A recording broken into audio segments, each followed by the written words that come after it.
Your body slammed into the plaintiff's parked car. That's correct. When your body slammed into her car, it created a dent in the car. That is correct. Causing damage to the car.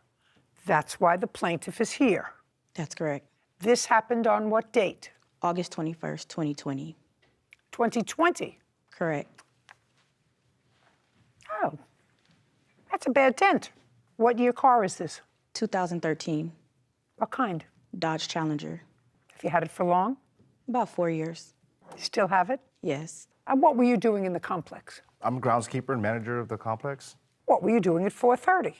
I opened my door and I was dog watching. You opened the door Yeah. of your own apartment? Yes, ma'am. And the puppy got out. So you were puppy sitting? Puppy sitting. How old is the puppy? She was at the time about 4 months, 3 months. Well, there's a difference between two About and 4 months. What kind of dog? Siberian Husky. So a big puppy. Yeah, medium size, yeah. Puppy got out and you were chasing the puppy Yeah, all around the complex. kind of, yeah. Pretty fast. And it was at that time that you slammed into the plaintiff's car. Yes. And now I'm going to ask you to tell me why you think that you're not responsible for this damage. I've read it, but I want you to tell me. Okay, well, where she was parked at the time is a fire lane where you're not supposed to park at. And there's been photographs of her been tagged not to park there. And when I went to chase the puppy, I slipped on the gravel and the rocks next to the car. And that's when my body went into the car accidentally and damaged it. I don't dispute that I did not do that. I did that part. But the part is the fact that where she was parked at, if her car wasn't there in the first place, it would have never happened. That's what I read as your defense. So your defense was the car was parked in the wrong place, and if it had not been parked there, you would have slipped and fallen, but you would have fallen on the ground instead. Yes. And not damaged her car. Absolutely right. Okie dokie. That's an interesting defense. I mean, it's some sort of a defense. It doesn't fly here as a defense, but it's a defense.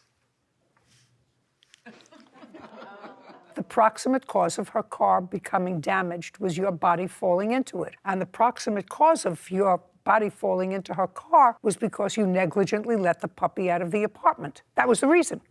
You know, if the puppy ran out into the street and ran in front of a car, and the car swerved and hit a child who was crossing in the middle of the street, you would say, that's not my fault because the child was crossing in the middle of the street.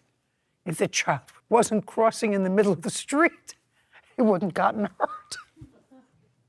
You negligently let the dog out. It was what we call an accident. It wasn't an on purpose, but it was your fault. More than her fault. It was your fault. If you hadn't let the dog out, and if her car was parked in the fire lane, she could have gotten a ticket. She could have gotten towed, but she wouldn't have had a dent in her car. Her boyfriend at the time, or her husband at the time, or still the time, came to my door an estimate of $500, and from what I'm hearing now, it's $2,500. So I don't know how that jumped up to that. I don't know either. It was originally $500 because that was just like a quick look at it. Whose quick look at it? The first estimate that we obtained. Well, if you got a first estimate of $500, why don't I have that? Because that shop is not open anymore. There's a big difference between $500 and what you're suing him for, which is $2,500. Would you look up the value of a 2013, what kind of car? Dodge Challenger. Dodge Challenger. So based upon a 100,000 mile estimate, it's 10,000 to 13,000. Did you have it fixed? When we hesitate, we have a problem. Do you understand? Did you have it fixed? No. Why? I didn't want my insurance company to pay for it because I didn't want my premiums and monthly costs to go up. Well, that's a problem. Do you have a deductible? Yes. How much is your deductible? $1,000. That's what you have insurance for. And the accident was not your fault. Your premium shouldn't go up at all. You better be able to get the car fixed for $1,000 because that's all you're getting from the defendant. Judgment for the plaintiff in the amount of $1,000. We're finished. Thank you very much.